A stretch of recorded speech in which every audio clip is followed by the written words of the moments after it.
বাংলাদেশের ধর্মীয় সংখ্যালঘু নির্যাতনের বিরুদ্ধে সরব হল শিলচর জেলা কংগ্রেস কমিটি। ভারত সরকারের হস্তক্ষেপ কামনা দলের। মণিপুর ইস্যুসহ বাংলাদেশের ধর্মীয় সংখ্যালঘু নির্যাতনের বিরুদ্ধে এবার সরব হল শিলচর জেলা কংগ্রেস কমিটি। শনিবার দলীয় কার্যালয়ে আয়োজিত এক সাংবাদিক সম্মেলনে ঘটনার তীব্র নিন্দা ও ধিক্কার জানিয়ে শাসক দল বিজেপির তীব্র সমালোচনা করেছেন জেলা কংগ্রেসের কর্মকর্তারা। মিডিয়ার সঙ্গে কথা বলতে গিয়ে দলের জেলা সভাপতি অভিজিৎ পাল জানান, বাংলাদেশ গঠন হওয়ার পর থেকেই সেখানে ধর্মীয় সংখ্যালঘুরা নানাভাবে নির্যাতনের শিকার হয়ে আসছেন। যদিও বাংলাদেশের স্বাধীনতায় হিন্দুদের অবদান ছিল উল্লেখযোগ্য। 1971 সালে ভারতের তৎকালীন প্রধানমন্ত্রী প্রয়াত ইন্দিরা গান্ধীর বলিষ্ঠ নেতৃত্বে পাকিস্তান থেকে বাংলাদেশকে স্বাধীন করতে সক্ষম হয়েছিল। শেখ হাসিনা সরকারের পতনের পর উগ্র মৌলবাদীর নেতৃত্বে বর্তমানে মোহাম্মদ ইউনূসের সরকার গঠন হওয়ার পর বাংলাদেশে সংখ্যালঘু সম্প্রদায়ের উপর অত্যাচার বেড়েই চলেছে। বিভিন্ন মঠ মন্দির সহ গির্জাঘরগুলো ভেঙে গুড়িয়ে দেওয়ার ঘটনা অত্যন্ত নিন্দনীয় ও ধিক্কারজনক বলে মন্তব্য করেছেন অভিজিৎ পাল। এ ধরনের ঘটনা সে দেশের গণতন্ত্রের জন্য শোভনীয় নয় বলেও এদিন জানিয়েছেন তিনি।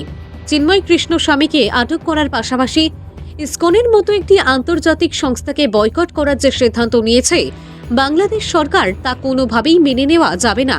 চিন্ময় কৃষ্ণ স্বামীকে নিঃশর্তে মুক্তি দেওয়ার দাবি তুলে সেখানের ধর্মীয় সংখ্যালঘুদের সুরক্ষা প্রদানে দেশের প্রধানমন্ত্রী ও বিদেশ মন্ত্রকের হস্তক্ষেপ কামনা করেছেন তারা।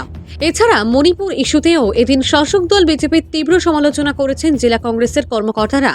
বাংলাদেশ ইস্যুতে বিভিন্ন সংস্থা ও সংগঠন যেভাবে প্রতিবাদে মুখরিত হয়েছেন, তাতে আগামী দিনে পরিস্থিতি আরও ভয়াবহ রূপ নেবে বলে আশঙ্কা প্রকাশ করেছেন অভিজিৎ পাল। সাংবাদিক সম্মেলনে সঞ্জীব রায় ও সূর্যকান্ত সরকার সহ অন্যান্যরা উপস্থিত ছিলেন।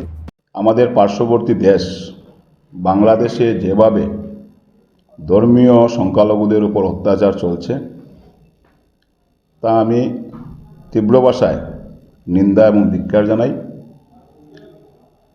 কারণ বাংলাদেশ ভারতবর্ষের মতো একটা গণতান্ত্রিক দেশ, এবং সেই বাংলাদেশ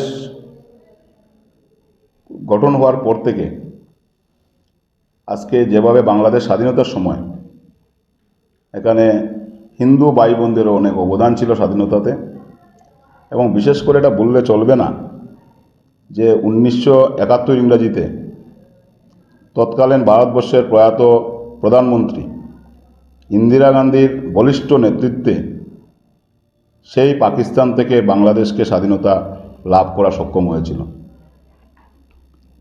আজকে বাংলাদেশে বিশেষ করে উগ্র মৌলবাদী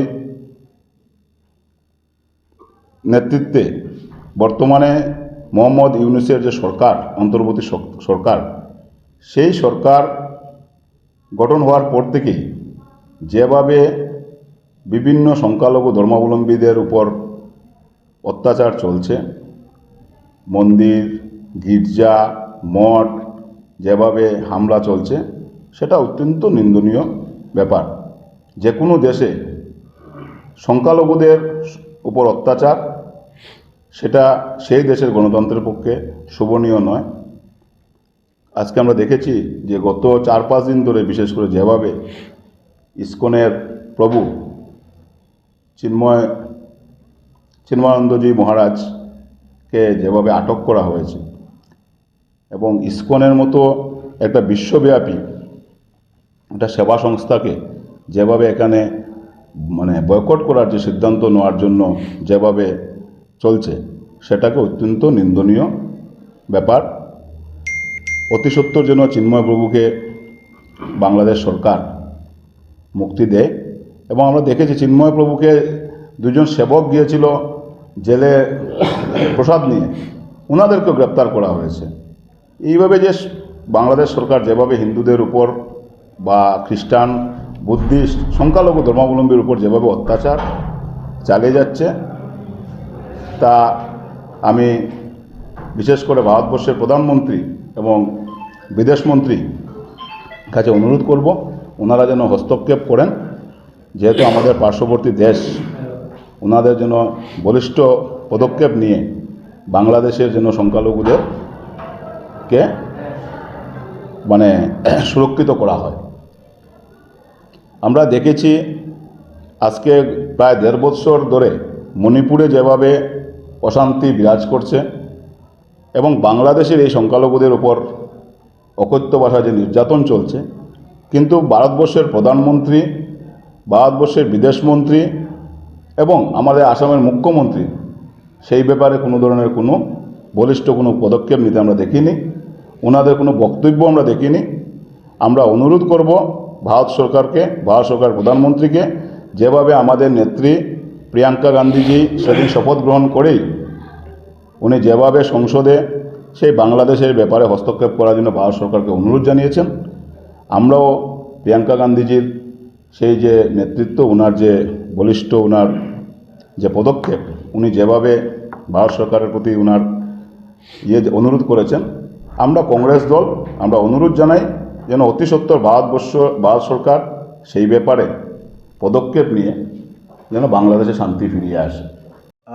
নিযুক্তি পেয়েছেন, ওনার চোখের সামনে এরকম অমানবিক ঘটনা সত্যি নিন্দনীয়।